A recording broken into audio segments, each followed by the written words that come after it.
South India shopping mall, the wedding Mantra, సరికొత్త wedding collection, south India shopping mall.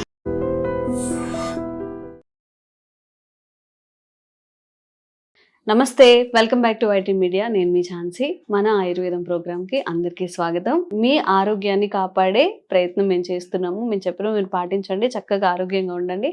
ఈరోజు మనం 35 ఏళ్ళకు పైగా ఆయుర్వేద వైద్యాన్ని అందిస్తూ అందరినీ ఎవరైతే డిసీజెస్ నుంచి వస్తున్నారో చక్కగా ఒక మంచి పరిష్కారం వాళ్ళకి ఇస్తూ వాళ్ళందరికీ నిజంగా చెప్పాలంటే ఒక దేవుడిగా నిలుస్తున్న ట్రెడిషనల్ హీలర్ ఇంకా హెర్బలిస్ట్ ఆంజనేయరాజు గారితో ఉన్నాము. మాట్లాడేద్దాం. నమస్తే సార్. నమస్తే అండి. ఎలా ఉన్నారు సార్? బాగున్నానండి సార్. మనం తినే ఫుడ్ మనకి ఇప్పుడు ఏదైతే తింటున్నామో మనం అట్లనే బిహేవ్ చేస్తామంటారు. అంటే మన పొట్టలో ఏదైతే వేస్తున్నామో ఆ బిహేవియరే మనకు వస్తుంది అని చెప్పి. నిజంగా మనం తినే ఫుడ్కి బ్రెయిన్కి కనెక్షన్ ఉంటుందా? ఎట్లాంటి ఫుడ్ తింటే మనకి ఎలాంటి ఆరోగ్యం ఉండాలి, ఎలాంటి డిసీజ్ రాకుండా ఉండాలంటే అసలు ఎట్లాంటి ఆహారం తినాలి? అంటే మన శరీరం ఎదుగుదల పుట్టినప్పటి నుంచి ఇంత రూపానికి ఈ వయసుకు వచ్చి ఇంత పెద్ద శరీరంగా ఏర్పడి మన బాడీ అంటూ నిర్మాణం అయిందంటే దాని ఆహారం వల్లే కదండి. అందుకనే ఆహారం అనేదే మోస్ట్ ఇంపార్టెంట్. చిన్నతనం నుంచి పెద్ద అయ్యే వరకు కూడా ఆహారం వల్లే మన ఎదుగుదల కానీ, మన ఆలోచన కానీ, మనకు వచ్చే డిసీజెస్ కానీ అన్నీ కూడా దాని మీద ఆధారపడి ఉంటాయండి. పూర్వకాలం 2 సార్లు తినేవారండి, లేకపోతే 3 సార్లు. 3 సార్లు కూడా ఏంటి, బాగా పొలంలో కష్టపడి పనిచేసేవాళ్ళు సద్దన్నం తిని మళ్ళీ మధ్యాహ్నం తిని సాయంత్రం తినేవారు. వాళ్ళు వర్క్ చేయడం వల్ల తిన్నది అరిగిపోతుంది తొందరగా. మిగిలిన వాళ్ళు ఏంటంటే ఇంట్లో కూర్చునే వాళ్ళు, పెద్దగా కష్టపడిన వాళ్ళు అందరూ కూడా ఉదయం 7-8 తినేస్తే మళ్ళీ రాత్రికే తినేవారమ్మ. తర్వాత టీలు ఇలాంటివి వస్తే ఏమన్నా ఒక టీ తాగిపోరేమో. అంతకు ముందర ఆ సిస్టమ్ కూడా లేదు. ఎప్పుడైనా పండగ వస్తే రకరకాలు, పండగ అంటే ఇంక పండగలాగే ఉండేది. ఇప్పుడు డబ్బున్నవాడికి రోజు పండగే, అన్ని రకాలు దొరుకుతున్నాయి, అన్నీ కొనుక్కుంటున్నారు. ఎప్పుడైతే అన్నీ కొనుక్కొని తింటాం మొదలు పెట్టారో అప్పుడే పోయిందమ్మా ఆరోగ్యం. ఎందుకంటే అప్పట్లో కాలమాన పరిస్థితులను బట్టి, వాతావరణాన్ని బట్టి ఆ వచ్చిన పండగ ఏ కాలంలో వచ్చిందో దానికి సరిపడి ఒక పిండి పదార్థాలు కానీ, స్వీట్లు కానీ, హాట్లు కానీ చేసుకొని తినేవాళ్ళు. ఒక మెడిసిన్ లాగా మనకే చేశారమ్మా. అది ఆ టైంలో ఈ బాడీకి ఏం కావాలి, ఈ పండగకి ఈ వాతావరణం ఎలా ఉంది, చలిగా ఉందా, వేడిగా ఉందా, ఇప్పుడు ఏ పదార్థం తింటే శరీరం ఆరోగ్యంగా ఉంటుందని ఆలోచించి దాన్ని ఒక పిండి వంటగా కానీ, ఒక హాట్గా కానీ దాన్ని అరేంజ్ చేయటం జరిగింది. ఇప్పుడు 365 రోజులు అన్నీ దొరుకుతున్నాయి. అవి కాకుండా అన్ని దేశాల ఆహారాలు దొరుకుతున్నాయి. రుచులు పెరిగిపోయినాయి. 2 సార్లు తినేది 4-5 సార్లుకి వెళ్ళాం. ఎప్పుడైతే ఈ అతిగా ఆహారం తింటున్నామో, మనం అక్కర్లేని ఆహారం తింటున్నామో, అప్పుడే మన బాడీ ఆల్కలిన్ నుంచి ఎసిడిక్ నేచర్లోకి వెళ్ళిపోయిందమ్మా. అంటే మంచిగా న్యూట్రల్గా ఉండి బాడీ సమాంతరంగా అన్ని ఫ్లూయిడ్స్ రిలీజ్ అయ్యి బాడీ ఏమైందంటే యాసిడ్ బాడీ కింద మారిపోయింది. ఎప్పుడైతే యాసిడ్ బాడీ కింద మారిపోయిందో అప్పుడు మీ బాడీ ఆటో ఇమ్యూన్ ప్రాబ్లమ్స్ అన్నిటిని ఇన్వైట్ చేస్తుంది బాడీలోకి. యాసిడ్ బాడీ కింద మారకూడదు అంటే ఏం చేయాలి? ఫస్ట్ చేయవలసింది మనం జంక్ ఫుడ్ మానేయటం. సెకండ్ 2 సార్లే తింటాం. ఆ 2 సార్లు కూడా మీరు గంట తినండి, ఏం పర్లేదు, కడుపు నిండా తినండి. తక్కువ తినాలని లేదు, ఎక్కువ తింటే బలిస్తారు అనేవి కూడా లేదు. చక్కగా 100 గ్రాములు కూడా పెరగకుండా రోజు 8 తిన్నా కూడా, ఎక్కడైనా రేర్గా ఒక్కొక్కరు పెరగచ్చు అలా తిన్నా కూడా. అందుకు అందరూ పెరిగిపోతున్నారా, లేకపోతే నేను తింటే పెరిగిపోయాను మిగిలిన వాళ్ళు పెరగలేదని మీరు అలా చెప్తారు అని అడగచ్చు. ఇది ఏదైనా కానీ 100కి 100 మందికి కాదమ్మా చెప్పేది. ఒక 80, 90, 99 అలా 100% అనేది ఎక్కడ ఉండదు. ఈ ఆహారం జాగ్రత్త తీసుకోవడం వల్ల ఎప్పుడైతే మీ బాడీలో చక్కని ఇమ్యూనిటీ ఉందో, ఈ తిన్న ఆహారం బాగా అరిగి మీకు ఇమ్యూనిటీ డెవలప్ అవ్వాలంటే వ్యాయామం కంపల్సరీ అమ్మ.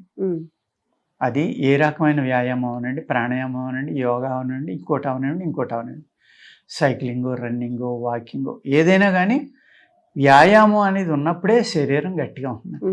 ఏ విధంగాని అంటే వ్యాయామం చేయటం వల్ల మీరు ఎక్కువగా ఆక్సిజన్ తీసుకుంటారు కాబట్టి ఆక్సిజన్ అనేది మీ నరాలు అన్నిటిలోకి బ్లడ్ ద్వారా సర్క్యులేట్ అవుతుంది కాబట్టి అక్కడున్న సెల్స్ అన్నీ కూడా మన కంటికి కనపడే సూక్ష్మాతి సూక్ష్మమైన సెల్స్, అనేక సెల్స్, కోటాను కోట్లు, అసలు మన అంకికి అందనన్ని సెల్స్ మీ బాడీలో పనిచేస్తేనే మీరు ఇలా ఉన్నారు ఆరోగ్యంగా.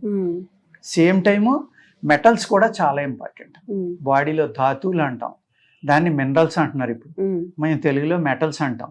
అందుకనే ఆయుర్వేదంలో అన్ని రకాల మెటల్స్ వాడారండి. ఉమ్, మెటల్స్ బోన్స్ గట్టి పట్టడానికి కావాలి. బోన్స్ గట్టిగా ఉన్నంతసేపు మీకు అనారోగ్యం రాదు తొందరగా. ఉమ్, మజిల్ గట్టిగా ఉన్నంతసేపు అనారోగ్యం రాదు. ఉమ్, అట్ ద సేమ్ టైము మీరు ఆహారం మితంగా సరిపడి తినటం వల్ల ఏమవుతుందంటే మీ గట్లో ఉన్న బ్యాక్టీరియా బాడీ అంతా స్ప్రెడ్ అయ్యి ఉమ్, మీ బాడీలో ఏదైతే టీ సెల్స్ కావాలో, ఇమ్యూనిటీ సెల్స్ కావాలో వాటిని పుట్టిస్తుందండి. ఉమ్, ఎప్పుడైతే మనం జంక్ ఫుడ్ బయట ఎప్పుడు చేశారో తెలీదు, ఎన్నాళ్ళకి వచ్చిందో తెలీదు. ఉమ్, ఒక సబ్వే ఉందమ్మా, నేను వెళ్ళాను ఎప్పుడు పిల్లలు తీసుకెళ్తే, మన బయోడైవర్సిటీ కాన్ఫరెన్స్ ఏదో అయితే అప్పుడు ఫుడ్ తిందామంటే బయట అక్కడ కూడా ఫుడ్ ఉండేది. బయటకు ఫుడ్ కోసం వస్తే ఉమ్, ఆ సబ్వేకి వెళ్తే అక్కడ ఏంటిది అంటే అమెరికా నుంచి వస్తాయి ఇక్కడ అన్నిని, ఉమ్, లేకపోతే బయట దేశాల నుంచి వస్తాయి, పచ్చి మాంసం పచ్చి కూరలో బ్రెడ్లో పెట్టిస్తాడు అన్నారు. ఉమ్. మీకు దండం బాబు, ఓకే. అసలు ఎప్పుడు వండే అది ఏ దేశం నుంచి ఎప్పుడు వాళ్ళు కట్ చేశారు దాన్ని, ఆ, ఎన్ని నెలలకు మనకు వచ్చింది, ఎన్ని రోజులకు వచ్చింది, అది ఇప్పుడు మనం పచ్చి తింటాం. ఉమ్, ఏంటిది, ఉమ్, నేను చాలా ఆశ్చర్యపోయాను. నేను ఒక విధంగా అది సైకలాజికల్గా అది తింటున్నాం అంటే మనం ఏ స్థితిలో ఉన్నామో నాకు అర్థం లేదమ్మా.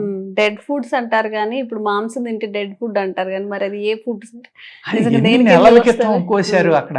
ఆ, ఇండియాకి ఎప్పుడు వచ్చింది, ఇండియాలో మళ్ళీ హైదరాబాద్కి ఎప్పుడు వచ్చింది, ఆ ఎప్పుడు వచ్చింది? షాప్కి ఎప్పుడు వచ్చింది, ఎంత కలుపుంటారు అందరూ మనం ఎప్పుడు తింటున్నాం, అన్ని రోజులు నిల్వ ఉండడానికి. అంతే కదమ్మా. ఉమ్, ఆహారం, నిజమైన ఆహారం, మంచి ఆహారం ఏది నిర్ణయించుకోవాలి అంటే ఉమ్, దానికి టైం ఉంటుందమ్మా. పాలు ఉన్నాయి, ఉమ్, మీరు పాలు గేదెయో ఆవియో పాలు తెచ్చారు ఇంటికి, ఉమ్. మధ్యాహ్నం లోపలనో సాయంత్రం లోపలనో కాసుకోపోతే అది ముక్కలైపోయి ఇరిగిపోయి పాడైపోతుంది. పాడైపోతుంది. సాయంత్రానికే పాడైపోతుంది. అది ఆహారం కాబట్టి పాడైపోతుంది. ఉమ్, ఇది ఆహారం అయితే పాడవ్వాలి కదమ్మా, ఎందుకు పాడవట్లేదు? ఉమ్, అది ఆహారంగా ఎలా తింటున్నాం మనం? జస్ట్ చిన్న లాజిక్. అవును. ఒక బ్రెడ్ ఉంటుందమ్మా, ఉమ్, అది 6 నెలలైనా ఉంటుంది, 3 నెలలైనా ఉంటుంది, అలాగే ఉంటుంది. అంటే అది ఆహారం అయితే ఎందుకు చెడిపోవట్లేదు? ఉమ్, ఆహారం కాదని నేను భయపడతాను. ఉమ్, ఉమ్, అప్పుడు అదే విధంగా నేను దండం పెట్టి బయటకు వచ్చానండి. అటువంటి ఆహారం మనం తింటున్నాం, అది కూడా ఎన్నిసార్లు తింటున్నాం? 2 సార్లు కాదు, 4 సార్లు తింటున్నాం, 5 అదే సార్లు తింటున్నాం. తింటున్నాం. టీలు తాగుతున్నాం, కాఫీలు తాగుతున్నాం, కూల్ డ్రింకులు తాగుతున్నాం, ఉమ్, సలాడ్లు అంటున్నాం, ఫ్రూట్స్ అంటున్నాం, ఏయో చెప్తున్నాం, ఉమ్, డ్రై ఐటమ్స్ అంటున్నాం, అలా తింటానే ఉంటున్నాం. అప్పుడు ఏమవుతుందంటే మీ గట్లో ఉన్న బ్యాక్టీరియా మీరు తిన్నది అరిగించడానికే దానికి మొత్తం మీ బాడీలో ఉన్న ఆర్గాన్స్ అవనివ్వండి, ఉమ్, గట్లో ఉన్న ఇది అవనివ్వండి, బ్యాక్టీరియా అవనివ్వండి, దాన్ని అరిగించడానికే దానికి టైం ఉంటుందా. ఉమ్, ఇంకా అప్పుడు మళ్ళీ గుడ్ బ్యాక్టీరియా మీ బాడీ అంతా స్ప్రెడ్ అయ్యి కొత్త సెల్స్ని ఎలా పుట్టించగలదండి? ఉమ్, పుట్టించలేదు కదా. అట్ ద సేమ్ టైం మనం వ్యాయామం చేయట్లే. వ్యాయామం చేసి ఇలా టైమ్లీ ఫుడ్ కనుక తింటే మీరు ఎప్పుడైతే ఆక్సిజన్ అనేది మీ శరీరం అంతా ఫిలప్ అయ్యి, ఉమ్, ఇప్పుడు మొన్న ఒక అమెరికన్ మాట్లాడుతుంటే ఆయన అన్నారమ్మా, ఆయన ఎంత బాగా ఎక్స్ప్లెయిన్ చేశారంటే నాకు ఆశ్చర్యం వేసింది. ఒక ఆయుర్వేద వైద్యుడిని అయ్యుండి కూడా, ఉమ్, రాజుగారు మీరు ఒక రావ్యాకునో ఒక మోదుగాకునో నీళ్ళలో 2 రోజులు నానబెట్టి దాన్ని ఇలా పామేస్తే, దాన్ని జాగ్రత్తగా తీస్తే, అప్పుడు పుస్తకాల్లో బొమ్మలు వేయటానికి స్పెసిమెన్ కింద చిన్నప్పుడు చేసేవాళ్ళు, అవును, అవును. అలా చేస్తే ఆ నాడులు ఎన్ని ఉంటాయో చూసారా మీరు? ఉమ్, ఎంత సన్నగా ఉంటాయో. ఉమ్, అలాంటి నాడులు మన బాడీలో కోటాను కోట్లు ఉంటాయండి. ఉమ్, స్టార్చ్ అనేది వెళ్ళి అక్కడ అడ్డుపట్టడం వల్లే మనకి జబ్బులన్నీ వస్తున్నాయి. ఉమ్, అందుకు కుక్కరన్నం తినొద్దు మీరు, ఉమ్. మీరు కుక్కర్లో వార్చిన అన్నమే తినండి అని చెప్పారు ఆయన.